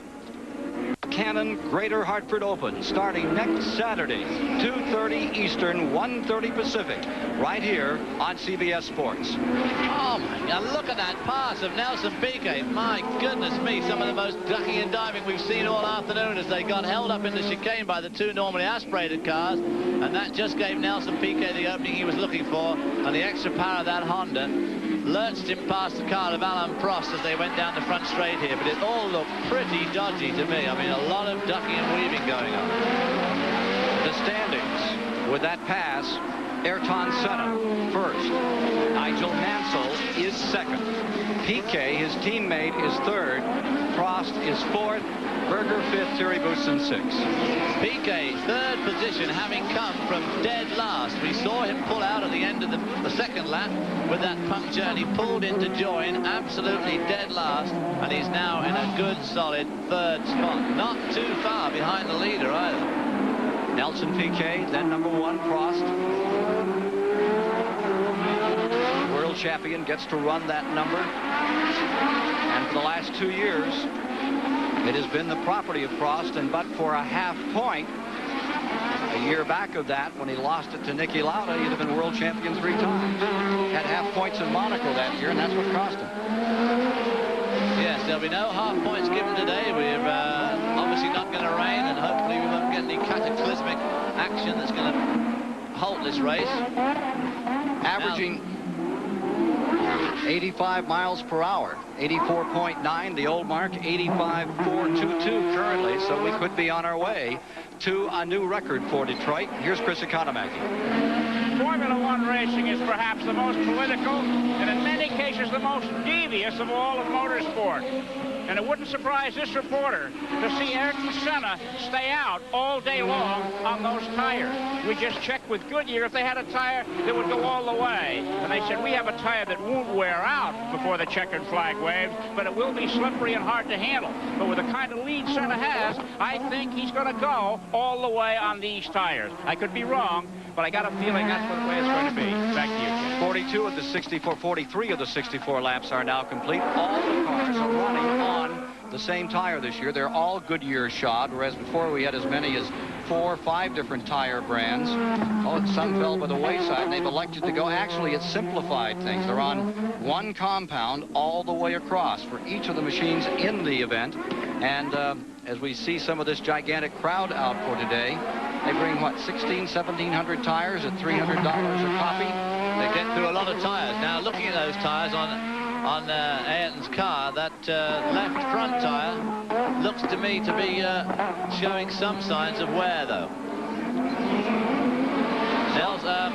Nigel Mansell is now 36 seconds behind this car, so even with his old tires and Nigel with his new tires, Ayrton Senna is still pulling away at about a second and a half a lap. 6th place car is in the pits. That's Thierry Boutsen, Tyrrell Ford, rather the Benetton Ford. There we see one of the Ligier Megatron our new car coming out. Arnoux, number 25, the Ligier, now powered with the Megatron engine, comes back on the track. The Detroit River is the scene of the action today. It's live on CBS, the Detroit Grand Prix. More in a moment. By Quaker State, reaching for the best. Taking a look at what happened here as we came to the halfway point of the event. Nigel MANSELL was then out in front at halfway. He had led from the very outset. Ayrton Senna was second. Prost was in third, Berger was in fourth, Piquet was fifth, and Boutsen was sixth. But it was just a lap or two later that into the pits came the Nigel MANSELL car, and Ayrton Senna now has better than a 30-second advantage over MANSELL. Nelson Piquet has now moved around Prost, relegating him to fourth.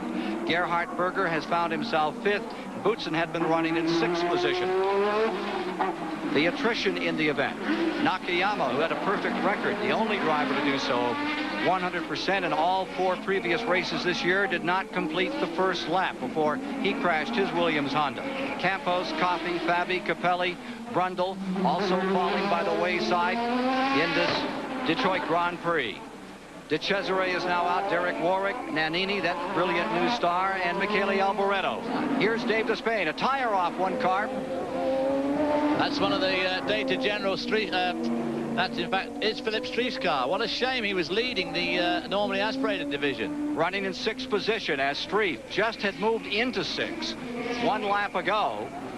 And the right rear tire becomes disengaged and rolls down the main straightaway. Well, that's unfortunate for Ken Tyrrell and company. They have 2 divisions of Formula One this year, the turbos and then the normally aspirated. And Streif, who is running for the Jimmy Clark Cup and Colin Chapman Cup as well for his team, for Team Tyrrell, have problems that are going to take them out of the event. We now have 47 laps complete. Only 2 men have shared the lead thus far. That's Mansell and Senna. As we watch the action continue here on Congress Street for a moment, Ayrton Senna has the advantage, and Chris Economaki has posed the question whether or not Ayrton Senna plans to go the entire distance without a pit stop. Well, I would think that unless he feels the car starting to behave extraordinarily difficult, he would not come in now. The tyres look all right in that shot there. You can't see any graining in particular. Obviously, we can't see what he can see or feel. But at this stage, I think he'd stay out. But he's got a pretty healthy lead. Even if he stopped now, I'm sure he'd get in and out and still retain the lead. He's got about a 38-second lead. Senna could become the first driver to ever win this 2 times, this Detroit Grand Prix. Dave Despain has a report on whether or not he's coming in. That is a secret, Ken. With all the computer technology and all the talk that we've had today of communication between the race cars and those black boxes back behind the walls, all the headsets, all the technology, the only man who knows when and if Ayrton Senna is coming in is Ayrton Senna. The decision has been made to let him run as long as he wants to, as long as the car feels comfortable. And certainly they are advising him of that lead, which is growing, which will make him more comfortable. The moment he feels that the car is in need of tires, he will signal old-fashioned style by waving to the team as he comes by the pits, and then will make his pit stop. As David Hobbs points out, he can now get in and out of the pits with fresh tires and maintain the lead, and that may well be the story of this Detroit Grand Prix. Ken? Thank you, David. Here's Senna, still in front with better than 34 seconds. We can see, I believe, what happened to the Streff car here at the chicane that created this incident a moment ago where the tire separated from the car. Here's the chicane.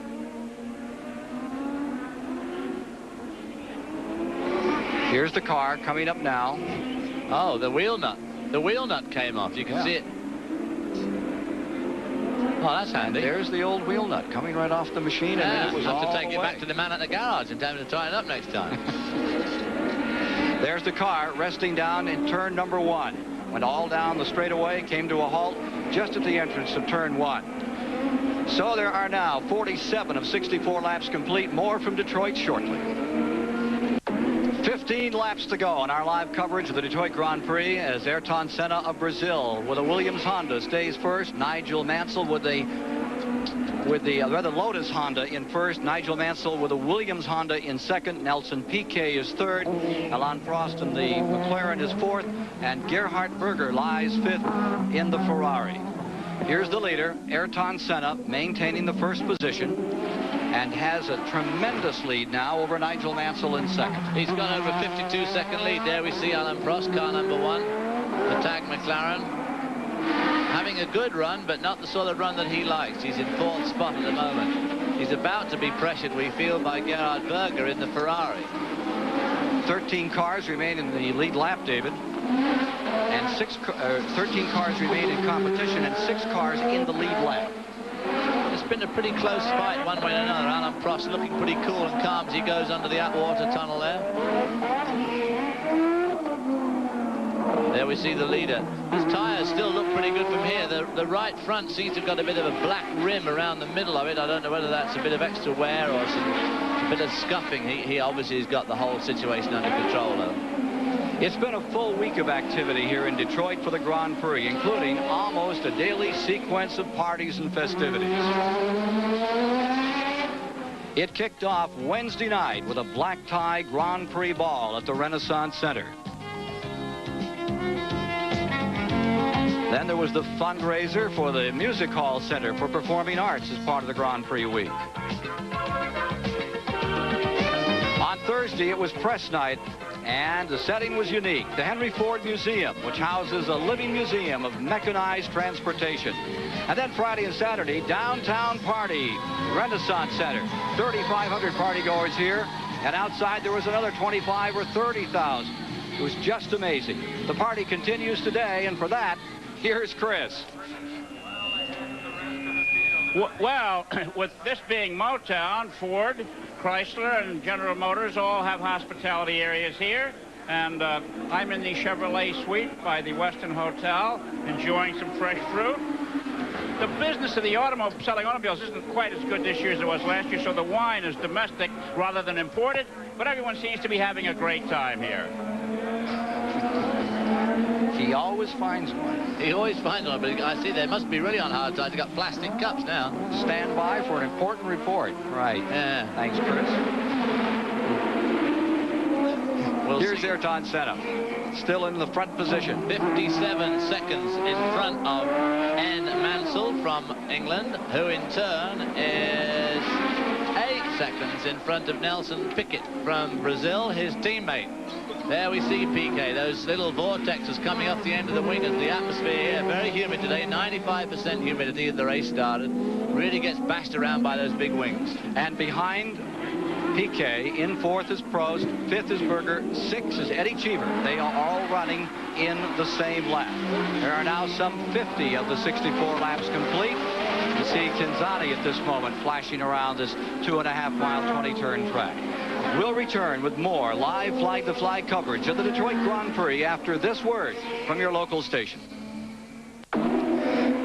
Here's Eddie Cheever, the persistent one, running in 6th position, now being shown 1 lap down, 5 cars in the lead lap as we get into the waning moments of this event. And Eddie Cheever running in 6th, ready to score points for the Aeros team with the Megatron engine. There is Eddie Cheever, originally from Phoenix, Arizona, but has lived most of his life in Europe. About to go 2 laps down, because there, just behind him, that little speck was Ayrton Senna. Eddie Cheever had a very good race today, and it's a pity he had that little contretemps with Theo Fabi earlier on, because I feel sure that he'd be running in front of Alain Prost at the moment. Fabi's teammate, Thierry Boutsen, in 7th place, you saw there, going into turn number 1 with that Benetton Ford. Here's Cheever.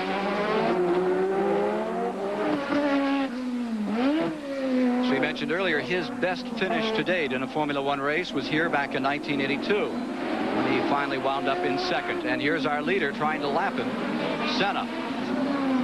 Boy, talk about strategy. Senna has really pulled one off here today. Absolutely. Nigel will be kicking himself if he went in to change his tyres, that's for sure. But, of course, he did go off a lot faster at the beginning of the race, and maybe he's paying the price of that extra speed at the beginning of the race. Senna let him go. I mean, Senna was at one stage 25 seconds behind, and then he gradually started to wind him in, and of course his tyres are still looking pretty good. Nigel Mansell put his hand out of the cockpit as he went by there. His teammate Piquet coming up beside him, going down to turn 1. I think we'll find that Piquet is now in 2nd spot, which is not a bad run from dead last. Here is Senna. just motoring around now with a comfortable lead, able to stay secure in first place. He's got nearly a minute lead. Well, he's got over a minute lead now. The story is between the two Williams cars in second and third place. We'll be back to check on what's happening with Nelson Piquet and Nigel Mansell here in the Detroit Grand Prix following these words. Focusing on for the moment, it is Nelson Piquet in number 6, up to second. Nelson Piquet's had a fantastic afternoon. He'll be kicking himself. He had that puncture on the first lap, obviously not his fault. Dropped to absolutely dead last and has pulled back entirely through the field and took second away from his teammate Nigel Mansell right in front of the commentary box. Nigel Mansell obviously running into some sort of mechanical problem. Alan Brott, there we see Nelson Piquet going down the front stretch there into turn 1. This would be Piquet's first win of the year. Nelson Piquet had a couple of seconds back in Brazil at the outset, and the last time out at Monaco he finished in second place. Meanwhile, there's the leader, Ayrton Senna, with a minute advantage over second place man Piquet. Ayrton Senna now able to really not cruise. There's only 8 laps to go, but he's got to keep his wits about him. But he's got a very relatively easy run home now with a minute and 5-second lead. However, that's not to say that things can't go wrong. And Prost has moved into third position as Mansell is sliding down the ladder. Prost into third, Mansell fourth, Berger fifth, Cheever in sixth. Senna continuing to lead. And so it appears now that we will have our first repeat winner in the history of the Detroit Grand Prix. At this time, Thierry Boutsen's coming in with a flat tire, I would say, right flat tire, left front wheels up in the air. That's the 7th place car. Boutsen just coming onto pit road. I think then there we see him coming into the pits. Ayrton Senna in front, won this event a year ago. Nelson Piquet currently in the 2nd position, won it in 1984. And he won it by the closest margin the race has been won by, some 7 7/10 seconds. Actually, there was one closer finish, but then the finish was disallowed when the Tyrrell finished less than a second back, and that race was taken off the books. They said there was something amiss on the Tyrrell car. That was the Martin Brundle normally aspirated Tyrrell. Both had a reasonable run today, but Palmer had a problem, and then of course we saw the wheel come off Phillips Street. Tyrrell when he was leading that class, that division. There we see our leader cruising around. This is the time, of course, when you worry absolutely most of all. Nigel Mansell's just gone past here. You can't see him, but he's about to fall into the clutches of Gerhard Berger. There we see him coming through the under the Civic Centre Drive into the tunnel. Tyres still look okay. Really short shifting now, you can hear that. He's shifting gears, not letting the engine rev at all. He's not taking any chances with that Honda engine. Mind you, this Honda engine in all 4 of these cars today have a new specification known as the GE2 step, which are revised combustion chambers, which give them better throttle response and fuel consumption, which certainly seems to work this afternoon. Sounds like a dance, and in that case it would be a waltz for Ayrton Senna here today as he continues to lead down for the finish shortly. Nigel Mansell badly off form in the final moments here, running very slowly down Larned Street, and has fallen back 3 positions since we left. No doubt a very distressed Nigel Mansell. He has the absolute class of the field, set the pole, was fastest in every practice session, set a very, very comfortable pole position, and shot off to a very, very commanding lead. But unfortunately that all fell away, and he's now dropped back to 5th. He's obviously got some sort of mechanical malfunction. Here are the top 5. Ayrton Senna first. Looks like he's going to win it for the 2nd year in a row. Piquet 2nd. Prost is 3rd. Berger is 4th. And Nigel Mansell has a grip, but not a very strong one, on 5th position. Well, I think he's probably good all right on 5th, because Eddie Cheever is 6th, is a lap down. I don't think he'll unlap himself in 2 more laps. I'd be more concerned about the car finishing at this point. At this stage, I would be very concerned about it. He must be really nursing it home. There we see the leader's getting really cheeky now. He's waving to the crowd or the cameraman. And this with 57 complete. I was so glad to read a report the other day that Ayrton Senna, who presents such a dour face to the world, is in fact incredibly human, as he was arrested outside a bar in Monaco at 4 o'clock in the morning after his win at Monte Carlo. So he's obviously very human after all. There's the battle that's taking place for second place. You saw Piquet's car, and here is Prost about 2 3/4 of a second back from him. To Cobo Hall they go. He looks pretty strongly positioned. But Prost won't give up, of course. That's one thing about this man. There's the Nelson Piquet going under the tunnel, and here comes Alain Prost, not far behind him. So the laps trickle down. Senna seems to be on his way. He threw everyone a curve here today. The estimate had been that lap 33, 34 would be the mark. You see those large cranes. They can pick cars up, and they've had to use them fairly frequently through the weekend and the practice periods. Just lift them over the wall to keep the event going. With 5 laps to go, Prost is in 3rd position. Down into turn number 1 he travels in the McLaren tag. Well, if the race was to stop now and Senna was to win it and Prost was to finish where he is currently in 3rd spot, that would change the World Championship positions, and Ayrton Senna would take the lead with 24 points, and Alain Prost would drop to 2nd with 21. And Nelson Piquet would move up to 3rd spot with 18 points. Nelson still in 2nd place. Remember that Chris predicted earlier that it might be flag to flag without nary a stop, and that's what Senna is trying to do right now. Senna has done it, and of course so has Nelson Piquet. He changed that one tyre, of course, which was had a puncture. 4 laps to go for Ayrton Senna. 4 to go. If you lose it here, you would really feel miserable. He would feel incredibly miffed, to say the least. Driving very steadily now, very carefully. But still setting a pretty cracking average speed. At 50 laps, it was 85, nearly 86 miles an hour. New record for sure for speed here today in the Detroit Grand Prix. As the young Brazilian Ayrton Senna, who came up out of the karting ranks. That's where so many of these people get their initial try. Yesterday in the Trans Am competition here in Detroit, we saw Scott Pruitt victorious in a Merkur over the Porsche of Elliott Forbes Robinson. A lot of people say Scott Pruitt has the talent to go on to Formula One. Well, he certainly is a very talented young guy. He drives very forcefully, very hard, and usually pretty safely too. I think he could well go far in racing. Here is Senna, who they say in years to come will be the man to reckon with for world title honors. Has still some minute on the 2nd place man. The Brazilian congregation here down toward turn number 1, cheering him on.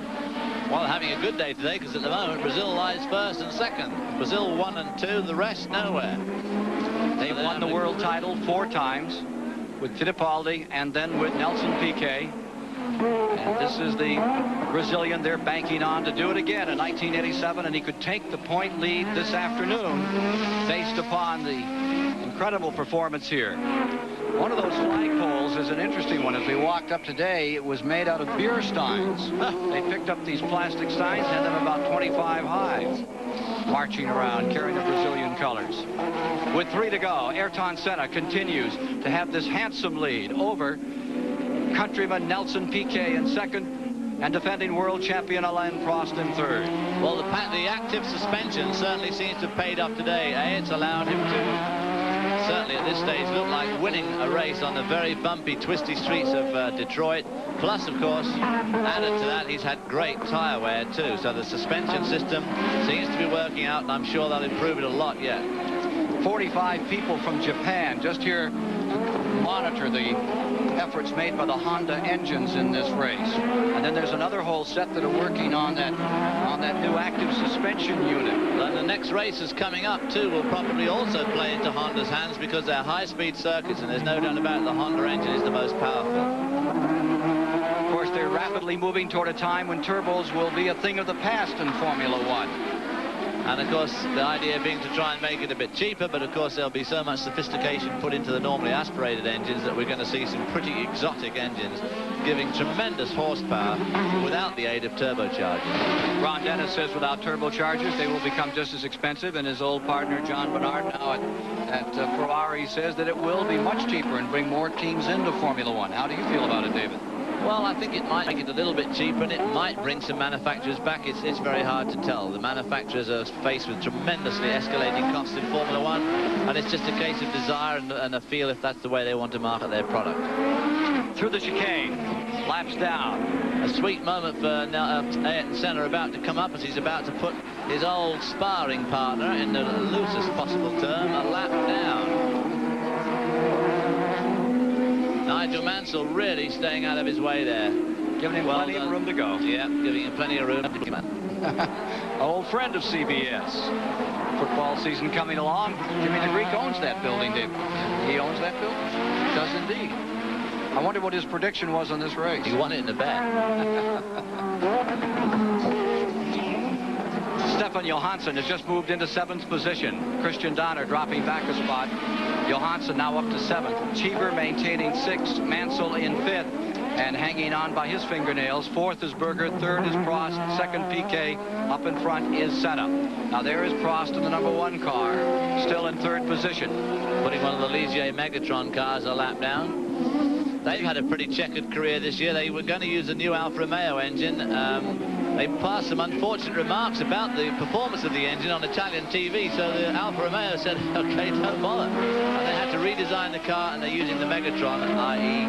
BMW engine now. And it doesn't fit very well at the present time. I'm sure it'll the take car the balanced.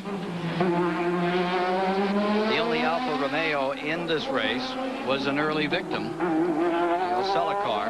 Yeah. And listen to him just idling along here now. It's very short shift. Have any grandiose finish. Here is Nelson Piquet, 2nd man in the field, and more than willing to settle for 2nd place after this one. At this moment, everybody driving as if they're walking on eggshells, being very, very careful. Ayrton Senna really cruising around. In fact, I'm sure that both these guys are cruising around now. Prost is not very far behind Nelson, but he's far enough. A lap to go. Final lap is underway. Let's follow Ayrton Senna of Brazil as he seeks his 6th Grand Prix Formula One championship event. His 2nd in a row, victorious at Monaco, now about to be victorious in the United States Grand Prix here in Detroit, and become the first man to repeat in this Detroit event. A well-driven, a well-calculated race for Team Lotus. I would think that Peter Warr might have had something to do in the thinking about how they were going to do this. It wasn't all in the hands of Ayrton Senna to take this camp. No, but it is a team effort. As you said, there's something like 45 people from Honda here looking after, admittedly, the engines for 2 teams. But they have vast backup crews now with the suspension systems, the bodywork, the aerodynamics, the team manager, the fuel, everybody. It's a very big business. These engines are boxed up and they'll go right back to Japan. They don't go back with the team. Final time by Cobo Hall for Ayrton Senna. The young Brazilian has shown the Lotus colors, new colors this year with a new sponsor. Since the midway point in this race, just about the 33rd, 34th lap, he took over when Nigel Mansell came into pit. And that was the difference. I wonder if he'll let Stefan Johansson go by here. He certainly won't want him running into him on the last lap, that's for sure. The number 2 car of Johansson, the McLaren, is running in 7th position. Down for the chicane, the final time. Ayrton Senna of Brazil clears out, comes to the line, and will take the checkered flag. Senna is victorious in the United States Grand Prix, the Detroit Grand Prix for 1987. And the Brazilians are pleased about this, as is the Lotus team, as they sense that indeed, in Ayrton Senna, they have the potential for the world title. Nelson Piquet for 2nd place. Brazil sweeping 1st and 2nd here in the United States this year at Detroit. 3rd spot will go to Prost. There's the Brazilian flag. Picking a Brazilian flag up. He had one inside the cockpit there. Ayrton Senna goes for a slightly larger variation as he takes his victory lap here on this 2.5-mile, 20-turn course. And there you see the flags and that rather unique flag staff created. The flag disappeared off it somewhere during the event. So Senna has won here today. Chris Economaki will be standing by to interview this champion who has done it for the first time at Detroit twice. We'll be back in a moment. A gentle rain is now falling just in the final moments as they came across the line here in Detroit. Ayrton Senna is now at the scales with his car. He's holding up his flag. He's out of the car for the first time. Let's go to Dave Despain quickly. So now the rain falls, but it certainly won't spoil Ayrton Senna's parade. Peter Ward, team manager, you didn't want to talk late in the race, but you obviously had things well in command. Well, he had things well in command. I think he sprung a surprise on all of us today by not stopping to change for tyres. And boy, did the guy drive a fantastic race, because even at the end, he was still putting in fast lap times, lap after lap. You had not talked about the possibility of going the whole distance. No. I think he snuck up on us through that one. He's also given you a rather nice birthday present, eh? He has indeed. Much nicer than the last one. Are you admitting to any age here? I know you've been around this Formula One business a long time. No, but next year's got to be the big 5-0. No one has ever won this race twice in a row. Senna has not only won it, he has absolutely scorched him. As you came here and watched Mansell run so strong through the qualifying, did you feel good about this event? Did you think you had what you needed when the time came? Well, Ayrton said that he didn't think he could match Mansell's time in qualifying, so he spent the second half of the last qualifying session setting the car up for the race on full tanks, and he was as similarly quietly confident to the way he was in Monaco, so we didn't speak a lot, but we felt that he might have it under control. Peter, our congratulations. We're going to hear from your driver now. Let's go to Chris Economaki in victory lane. Well, fine. We're here with a happy winner. Congratulations, Ayrton Senna. You surprised everybody when you didn't stop for tires. When did you make up your mind not to get tired? Sometime during the race. Ah, come on. Tell us about it. Well, you had to take in consideration the pace of the race, the others of my own car, and make a decision by halfway through. And I decided to go. I decided to go for it because at the beginning of the race I took it very easy on the tires because I had some brake problems. That was when Nigel started to pull away. My brakes started to go down. So I had to slow down a lot. And automatically I saved the tires. So I had the tires to go then the race distance. You were 20 seconds down at one point. Were you worried then? You are always worried. You never know. But you just go for it. Now, what about the active suspension, Ayrton? Did it work fine, obviously, huh? Yeah, it was good, and no problem.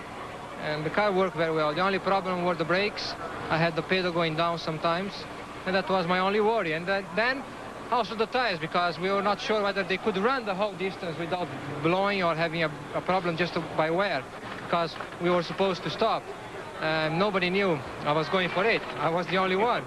So I was worried because the tires were not done for the full race distance, but they worked fantastic. I had no problem. They worked very well, and I could do the whole race distance with no problem.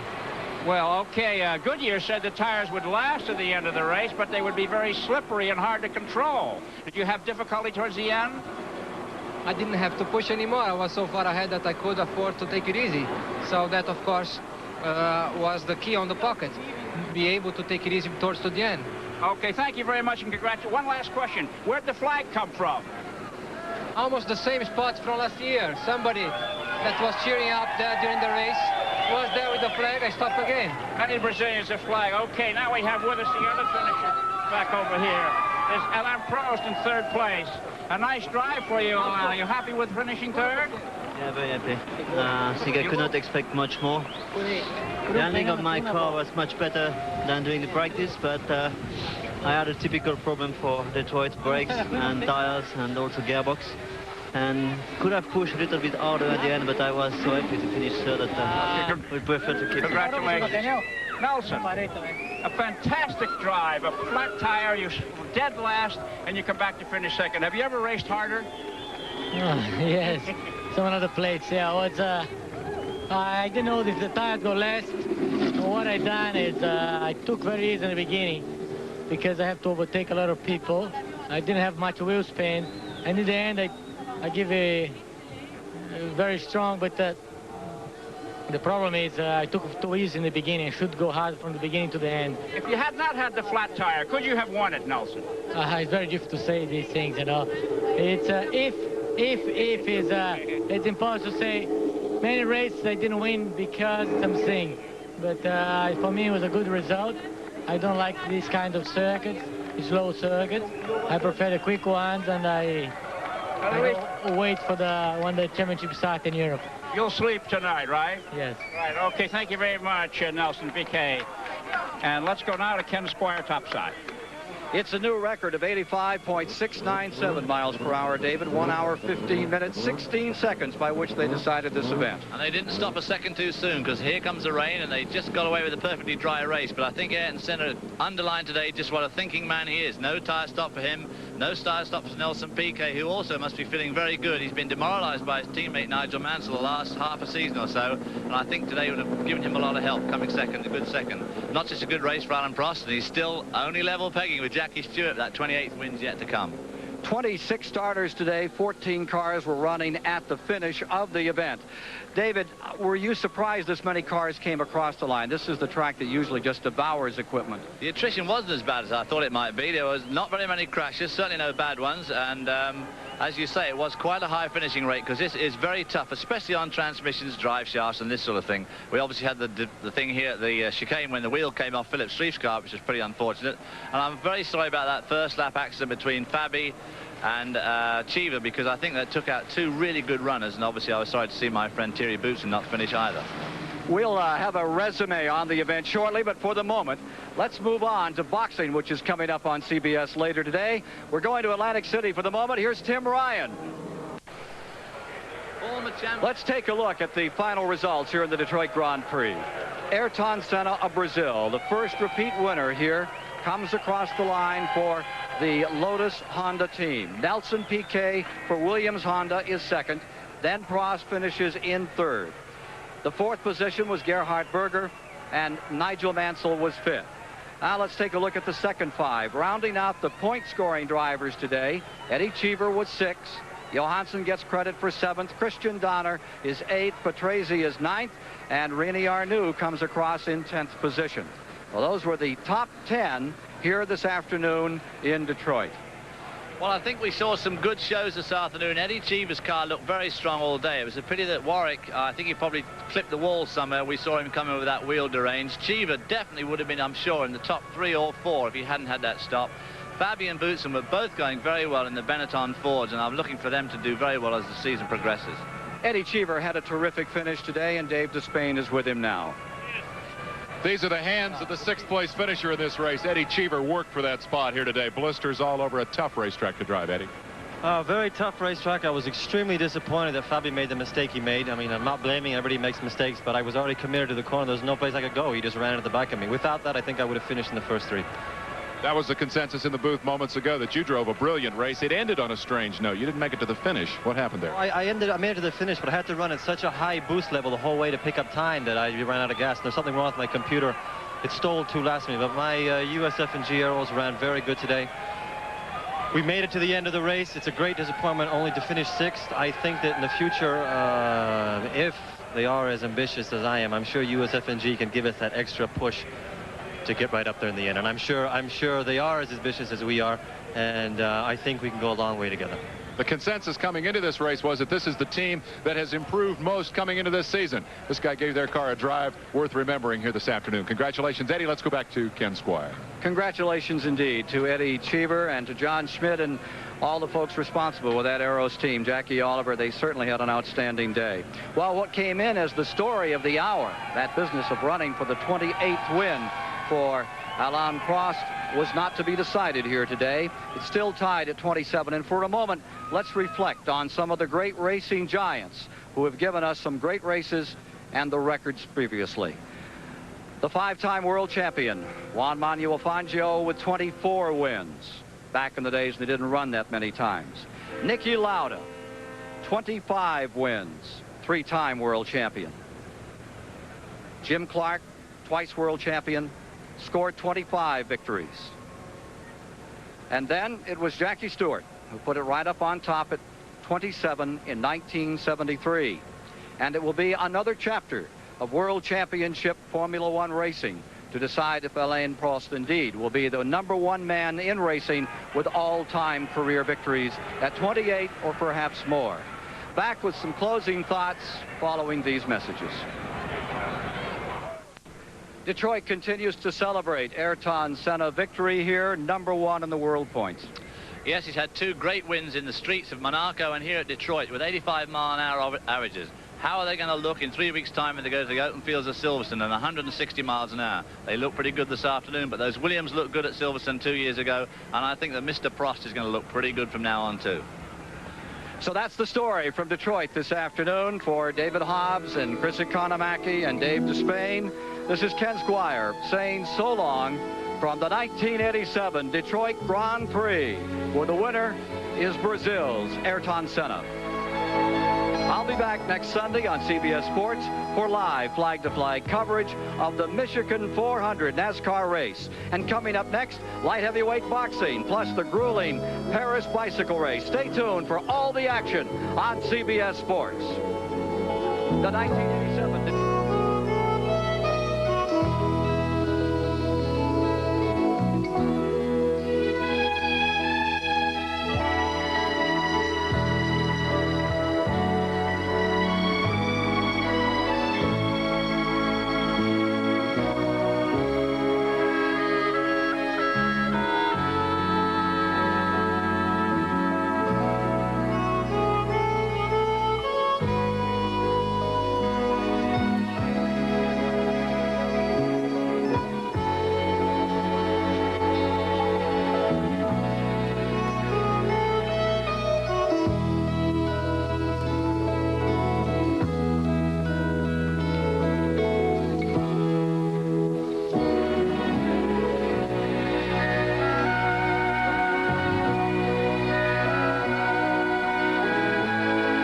1987 Detroit Grand Prix has been a presentation of CBS Sports. Ayrton Senna, the winner.